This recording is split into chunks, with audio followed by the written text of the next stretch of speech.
보지요. 45절 다윗이 그리스도를 주라 칭하였은즉 어찌 그 자손이 되겠느냐 하시니 46절 한마디도 능히 대답하는 자가 없고 그날부터 감히 그에게 묻는 자도 없더라.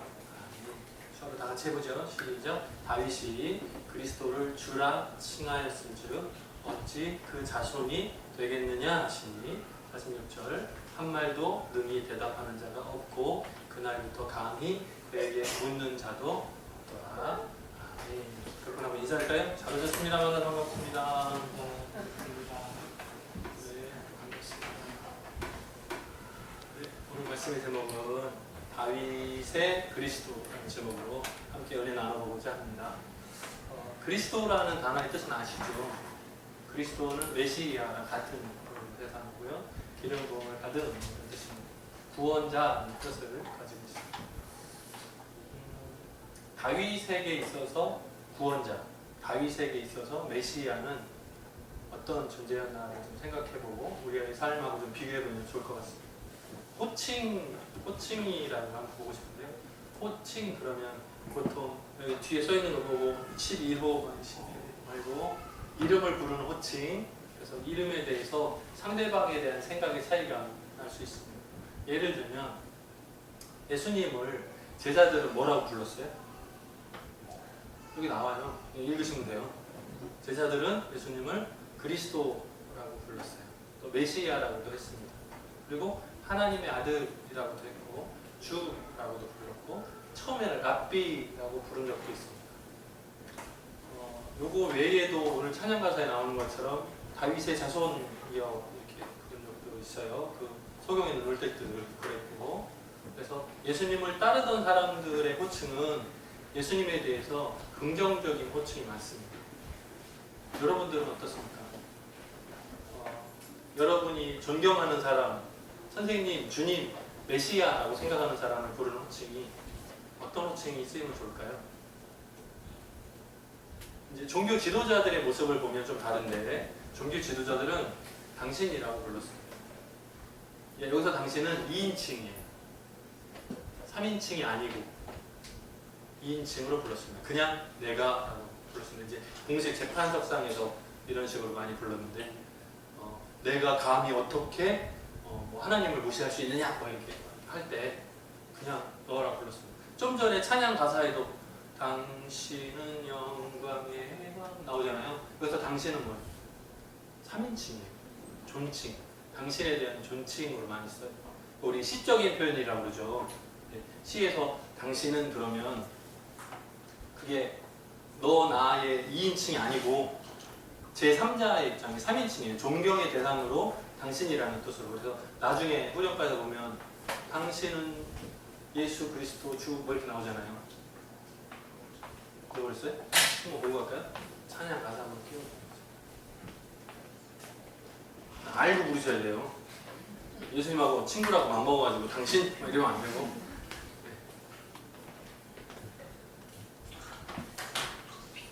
오래 걸리나요? 되죠? 그래서 여기도 당신이라고 나오는데 이거는 3인칭이에요. 존경의 단어예요. 그러니까 우리가 이거 수화로 표현하면 어떻게 해요? 당신을 이렇게 시작해? 어떻게 하면 좋을까요? 조금 바꾸면 좋을 것 같아요. 앞으로는 당신을 하지 말고 당신을 할 때도 위쪽으로 하든지 당신을 이렇게 하든지 존경의 의미를 담아야 돼. 아니면 당신은 영광의 왕 이렇게 하든지 그냥 당신 이게 아니에요. 그건 2인칭이 아니야. 수화도 바뀌어야죠. 그러니까 2인칭하고 3인칭하고 다르잖아요. 당신? 나? 당신? 나 이럴 때 쓰는 다른 단어예요. 여기서 당신이라는 단어는 존경의 의미를 담은 당신은 영광의 왕 이렇게 하면 맞는 거예요. 그냥 당신은이 아니고. 그래서 맨 나중에 보면 내려가 보시면 당신은 예수 그리스도 주잖아요. 이게 다 동격이거든요. 당신은 예수 그리스도 주 다 똑같습니다. 다 같은 뜻입니다. 단어가 다 똑같습니다. 이런 의미거든요. 근데 이렇게 당신은 예수 그리스도 주 당신 이게 맞먹는 건 아니거든요. 아니에요. 당신은 예수 그리스도 주 똑같은 자리에 있어요. 왜? 동격이니까. 처음부터. 그죠? 표현이 좀 차이가 있죠. 여기서 당신은 2인칭이에요. 이건 무시하는 뜻이에요. 안 먹는 뜻이에요. 그러니까 이제 재판받는 사람을 부르는 당신, 너의 의미로 썼어요. 누가? 종교 지도자들. 왜요? 예수님을 구원자로 인정하지 않았기 때문에. 예수님을 하나님의 아들이라고 인정하지 않았기 때문에. 그래서 근본적으로 예수님과 논쟁하는 과정 가운데서 제일 첫 번째 문제는 뭐였냐면 이거예요. 이거 2인칭이에요. 2인칭. 내가 무슨 권세로 이런 일을 행하느냐? 이렇게 질문하는 거예요. 예수님 뭐라고 답했었죠? 지금 우리가 마태복음 22장을 보고 있는데 21장 18, 19, 20 그때 나오는 거예요. 무슨 권세로 이런 일을 행하느냐? 이렇게 질문하잖아요. 예수님 뭐라고 답했어요? 답을 안 했어요. 그래서 다른 질문으로 막죠. 뭐였어요? 세례 요한이 하늘로서냐 이 땅으로서냐? 세례 요한의 세례가 어디로부터냐? 이렇게 묻잖아요. 그거 답하면 나도 답해 줄게. 이렇게 했어요. 자, 세례 요한의 세례 베푼 것이 어디서부터예요? 하늘로부터예요? 아니면 지 혼자 마음대로 한 거예요? 종교 지도자들이 대답을 못합니다. 왜? 만약에 하늘로부터다 라고 대답하면 어떻게 되죠? 너는 왜 빠졌어? 하나님으로부터 오는데 왜 빠졌어? 만약에 그거 사람으로 그냥 사람이 알아서 한 거야 그러면 많은 사람들이 하나님의 선지자라고 인정하는 세례 요한은 사람이 그냥 만든 거야 그러면 밀란이 일어날까봐 두려운 거예요. 그러니까 이러지도 저러지도 못하는 거죠. 종교 지도자들이 답을 못했어요. 그 문제에 대해서 해결을 봐야 되는데 우리 지난주에 보니까 뭐예요? 지지난주죠. 헤롯 당하고 바리새인들하고 합작을 해서 질문을 했었어요. 근데 그건 합작했었죠. 그죠? 근데 그 다음에 경쟁파 사두개인들이 왔어요. 사두개인들도 무산됐어요. 그죠? 그러고 나니까 1대1 비겼잖아요. 이제 마지막 바리새인들이 와가지고 요거를 잘해서 예수님을 확 공격에 빠뜨리면 어떻게 돼요? 바리새인 승! 될 것 같잖아요. 이제 마지막 기회로 다시 등장한 거예요. 바리새인들이 오늘 또 나옵니다. 예수님이 그걸 다 아시고 질문을 먼저 하십니다. 너희는 그리스도에 대하여 어떻게 생각하느냐? 그러니까 자신에 대한 걸 다시 끄집어내신 거예요. 언제적? 요거죠. 무슨 권세로 이런 일을 행하느냐의 문제를 다시 끄집어내신 거예요. 너희는 나를 어떻게 생각하느냐, 나를 누구라고 생각하느냐를 다시 확인시키시는 거예요. 근데 답을 못하죠, 당연히. 그래서 좀 자세하게 들어갑니다. 네 자손이냐? 이렇게 묻죠. 여러분 아세요? 가사에도 나오고 있으니까 다 알죠, 눈치로 알죠. 누구의 자손? 다윗 자손? 다 알아. 우리만 아는 게 아니라 그 당시 유대 사람들은 다 알았어요.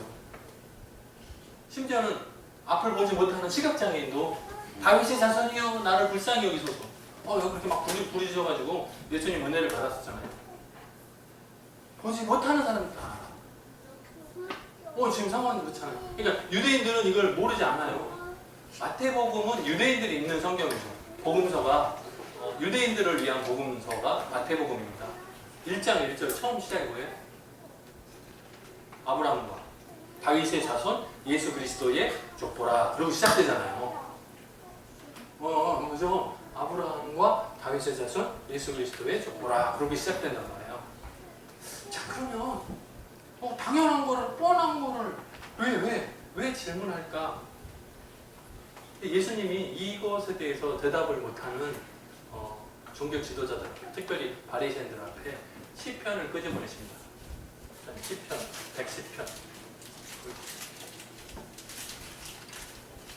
시편 보면 여호와께서 내 주에게 말씀하시기를. 뭐라고요? 이거 헷갈리지 않습니까, 여러분? 잘 보세요. 이거 지금 다윗은 신분이 뭐죠? 신분이 뭐예요? 왕이란 말이에요. 이스라엘의 왕. 그럼 이스라엘의 왕이 뭐라고 호칭을 하고 있어요? 호칭이 중요해요. 내 주에게 말씀하시기를. 누가?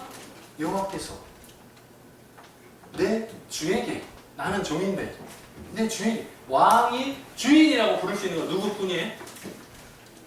이스라엘에서 왕이 내 주여 이렇게 부를 수 있는 대상은 누구? 하나님뿐이에요.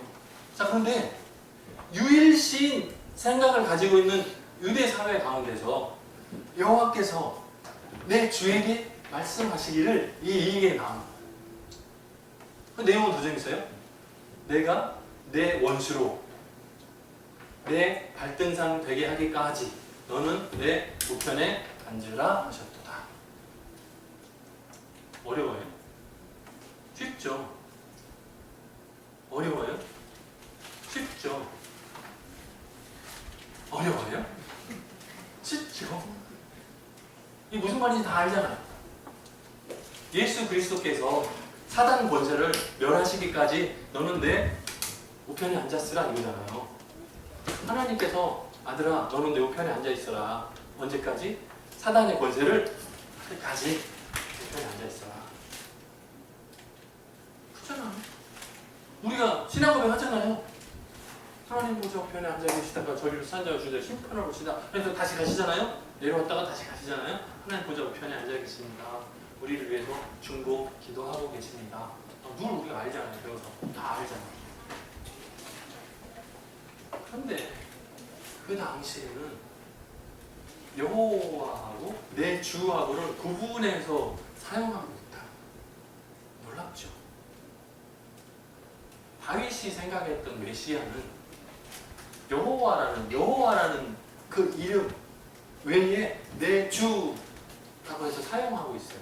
그리스도를 하나님이 보내실 메시아에 대해서 따로 떼서 생각하고 있는 거예요. 이 간격이 얼마나 돼요? 다윗이 연대를 보면 BC 1000년 언저리예요. 1040, 7년 이 정도 되나 그래요. 그러면 예수님 오시기 전 1000년 전 사람이에요. 근데 그 다윗이 시를 적으면서 하나님의 감동으로 그 내용을 적어오면서 쓰기를 여호와께서 주에게 말씀하시고 여호와께서 내가 사단 권세를 멸하기까지 너는 내 우편에 앉아 있어라 이렇게 얘기했다는 내용을 시로 지금 쓴 거예요. 그죠? 그러면 여호와하고 내 주는 같이 않고 따로잖아요. 네, 이해하는 걸로는 물론 우리는 삼위일체 하나님을 알고 있으니까 저게 무슨 의미인지 알지만 문제는 다윗이 예수님 오시기 전 1000년 전인데도 불구하고 이미 예수 그리스도 메시아에 대해서 알고 있습니다. 그게 놀랍죠. 이걸 뭐라고 표현할 수 있냐면 조금 어려운 단어일지 몰라요. 메시아의 시간적 초월성. 우리가 그 타임머신 같은 거 있잖아요. 우리는 없잖아요. 모르잖아요. 육신의 한계가 있으니까 마음대로 다니지 못하잖아요. 근데 예수님은 1000년 전에도 다윗의 시기에 나타나셨어요. 물론 천지창조할 때도 거룩한 의논을 통해서 다 준비를 하셨어요. 그죠? 그리고 예수 그리스도의 십자가 사건 때도 계셨어요. 지금은 하나님의 보좌 우편에서 계세요. 우리를 위해서 중보하고 계세요. 시간을 초월해 계시는 분, 장소를 초월해 계시는 분, 언제 어디서든지 존재하시는 분. 사람의 생각으로는 이해하기 어렵죠.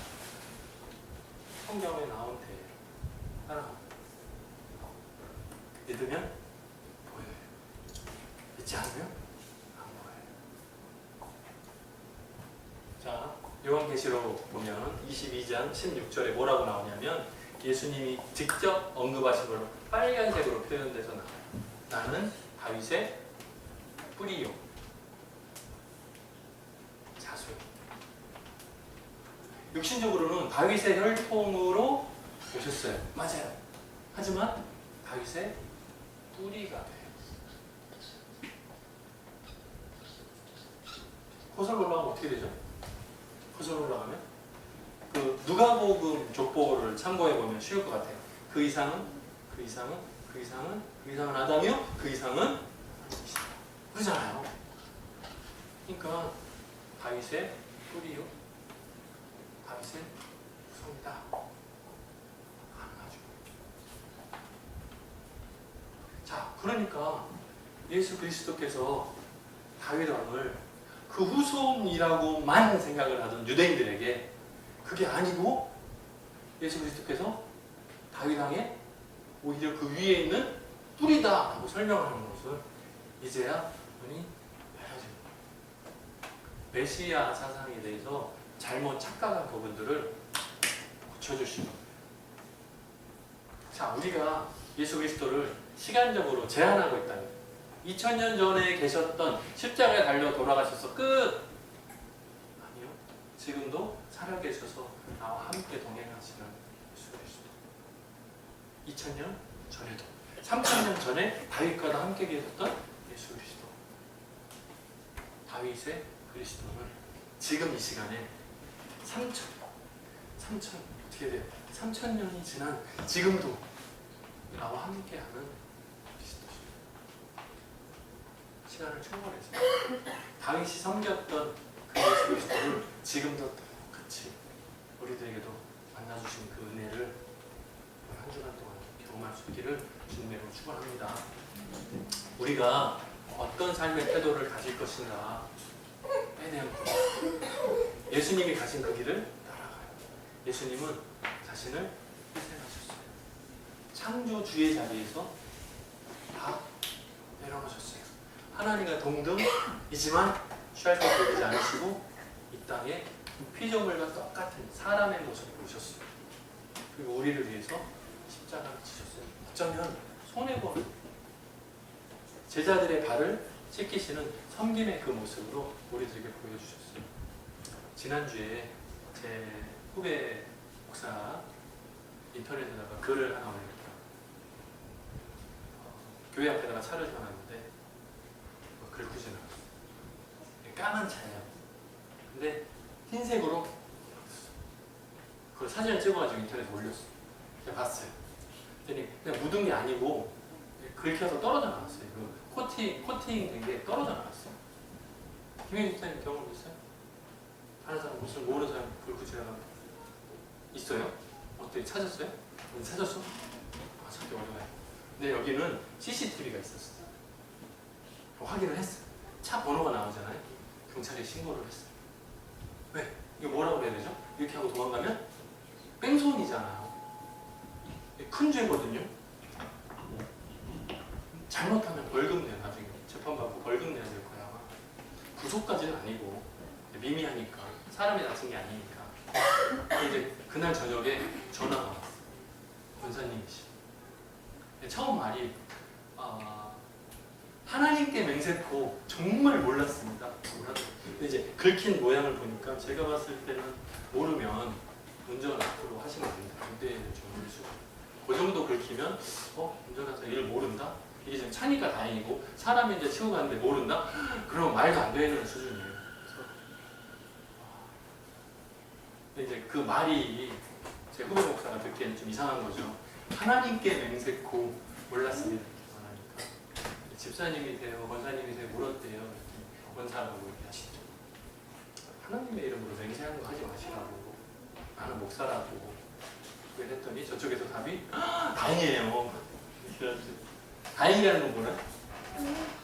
봐주겠지 아마. 목사님이니까 그렇게 봐주겠지 아마 생각한 것 같아요. 아마 그런 말들 태도 때문에 그랬는지 모르겠는데 제 후배가 원래 그런 아닌데 경찰이 법대로 하겠다고 하고 전화를 딱 걸었어요. 권사님이 당황하셨겠죠. 그날 이제 밤늦게 또 전화가 왔어요. 누구 모르는 사람 전화가 왔어요. 남자 전화가 왔어요. 누굴까요? 그 권사님 다니는 교회 목사님한테 전화가 왔어요. 그 부분에서 조금 이해하기 어려웠어요. 왜 그랬을까? 이제 목사 두 사람을 다 곤란하게 만드는 상황이에요. 그 권사님의 담임 목사님은 무슨 죄가 있어서 자기가 모르는 내용을 가지고 전화를 해서 지금 사정을 해야 되는 상황이에요. 근데 아마 그 대화의 내용이 아마 그랬을 것 같아요. 제가 추측을 해보니까 자세한 내용이 올라와 있진 않는데 제가 추측을 해보니까 목사님이면 너 그렇게 봐주지 왜 그걸 경찰이 고소했냐 뭐 이런 식으로 얘기를 했을 것 같아요. 아마 제 후배가 조금 하는 것 같아요. 사중도나 그대로 하겠다고 또 떠났대요. 이걸 어떻게 하면 좋을까요? 이제 올려놓은 거예요. 인터넷에 올려놓은 거예요. 그래서 이제 다른 친구들도 답을 하고 막 그랬는데 나 같으면 그렇게 못하겠다. 너 대단하다. 막 이렇게 써놓은 사람이 있고 저는 그렇게 써줬어요. 이해가 간다. 네 마음 알겠다. 그리고 그렇게 운전하면 그렇게 긁고도 모를 정도면 운전하면 안 될 것 같다. 그리고 한 줄 띄고 근데 용서해주고 편안하게 살자 이렇게 썼어요. 여러분 어떠십니까? 예수 믿는 사람의 삶의 태도 이건 아주 두고 맹세했잖아요. 아 네. 그러니까 그 사고가 붙은 거예요. 그게 당선은 못살겠다고. 그래서 아님을 걸고 거기까지. 권사님 거기까지. 권사님 운전 안 하니까 다행이네. 네, 거기까지. 근데 저는 겉에 드러난 글자만 보고는 모를 것 같아요. 왜냐면 그 당시에 통화할 때 그 말의 느낌? 예, 그게 좀 달랐을 것 같아요. 예, 제 후배도 상식이 있는 친구인데 그거를 막 법대로 이렇게 처리하고 하는 친구가 아닌데 보면 조금 뭔가 좀 저쪽에서 그 시샘을 가지고 그냥 넘어가야지 경찰이 신고까지 하고 목사라는 사람이 왜 그랬냐 뭐 이런 식으로 아마 그런 뉘앙스를 받았던 것 같아요. 그러니까 이대로는 안 되겠다. 예수 믿는 사람이면 더 반듯하게 살아야지 라는 생각으로 교훈을 목적으로 하지 않았을까 그런 생각이 들어요. 뭐 고소야 취하면 사라지는 거죠. 제가 보니까 그거 스스로 알아서 처리해도 5만 원 내외? 10만 원 내외? 직접 하면 이제 보상을 받으면 뭐 50만, 60만 되겠지만 그거 중요한 거 아니잖아. 근데 이제 제가 보는 것은 뭐냐면 그 목사니까 손해봐라 라는 식인 거죠. 근데 그거를 조금 다행인 것은 그 권사님 말대로 다행인 것은 둘 다 예수 믿는 사람들이에요. 죽으면 천국에서 또 만날 사람들. 아, 제 차 긁으신 분? 아, 이렇게 하면서 인사할 거예요 아마. 이제 우리 한번 고민해보죠. 만약에 목사가 아니고 예수 믿지 않는 사람이었다면 피해자가 가해자 권사님은 어떻게 행동했을 것인가? 어떻게 말했을까? 아마 이쪽도 강하게 나옵니다. 그죠? 목사라고 좀 봐주겠지요. 그게 아닐까.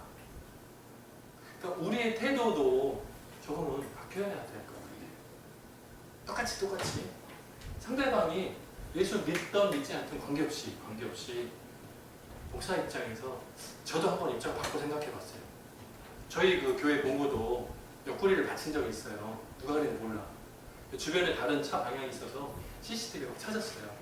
자동차 달려 있는 카메라 막 찾아서 보여주시라고 부탁을 하고 언제 몇 월 며칠 아침에 몇 시에 받고 들어갔다고 실제 못하겠으니까 협조를 안 해줘요.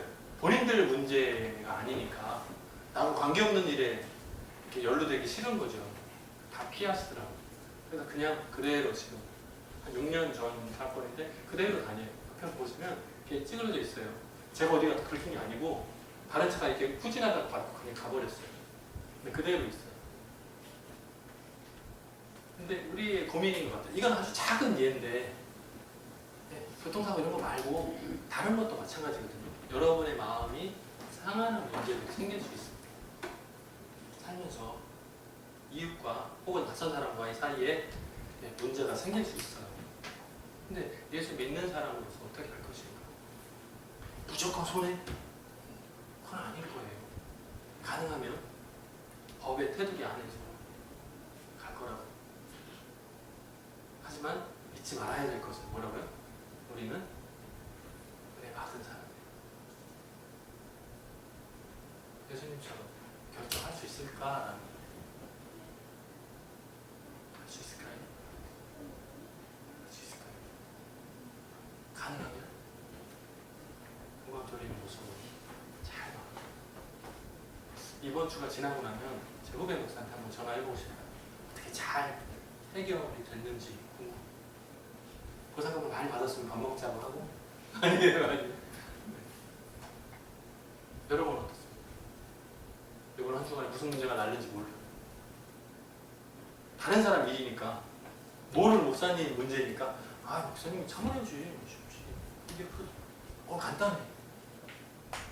권사님이 잘못했다고 먼저 말하면 될 텐데, 보상 해드리겠다고 말하면 될 텐데, 이게 왜 해결이 안 될까? 그죠? 문제가 생겼으면 책임지면 되잖아요. 근데 둘 중에 누군가는 책임지지 않겠다고 했기 때문에 이게 막 가는 거잖아요, 지금. 상황이. 좀 어려운 예를 가져와서 헷갈리나요? 아니요. 우리가 살아가는 삶의 현장에서 비슷한 문제가 많이. 실수? 정확하게 사과하면 돼요. 본인의 잘못을 책임지고 쉬워요. 그리고 너그럽게 용서하면 쉬워요. 그러니까 양쪽이 다 예수 믿는 사람이니까 우리는 보기가 쉽죠. 보면 돼요. 결과 나오면 다음 주에 알려드릴게요. 궁금하죠? 다음 주. 중요한 것은 이번 주에 저와 여러분이 어려움을 당할 때 해결하는 거. 내가 좀 더 손해보는 입장에서 내가 실수했으면 책임 잘 지고, 내가 피해자면 내가 손해 그대로 감당하고. 이건 쉽게 해결이 된다니까. 어렵게 가자면 법으로 가면 돼. 마지막까지 법대로. 네? 차 이거 고쳐달라고 그러고 또 차 빌려가지고 쓰고 보험 처리해달라고 하고 막 이렇게 복잡하게 법대로 가면 돼. 그러면 손해는 없어. 나중에 분명히 본인이 실수할 때 더 지독한 놈이 나타나서 하나님께서 갚으시는 테두리 안에 있으리라 예측을 합니다. 이 인터넷 영상 후배 목사를 좀 보면 좋겠는데 잘 안 봐요. 알죠. 이번 한 주간도 여러분의 마음이 평안하게 하나님과 함께 동행하는 귀한 한 주간 되시길 주님의 축원합니다. 같이 일어났습니다. 하나님 하나님 하나님 감사합니다. 다윗의 그리스도 그리고 지금 이 시간 우리들의 주인 되시는 예수 그리스도의 이름을 높여드립니다. 십자가에 달려 죽으시고 우리의 죄 문제를 해결하신 그 예수 그리스도, 제자들의 발을 씻기시고 세우셨던 그 모습들, 우리들도 앞으로 우리들의 자녀 세대, 우리의 다음 세대를 위해서 수고하고 헌신하고 그것을 아깝다고 여기지 않고 오히려 감사함으로 감당할 수 있는 믿음의 자녀들이 되기를 간절히 소원합니다. 삶의 현장 곳곳에서 힘들고 어려운 갈등의 문제를 만날 때에 주님 생각하면서 예수님은 어떻게 결정하고 선택하셨을까 생각하며 예수님 따라가는 우리들 되게 도와주셔서 함께 하실 간절히 소원하고 예수님의 이름으로 기도드립니다.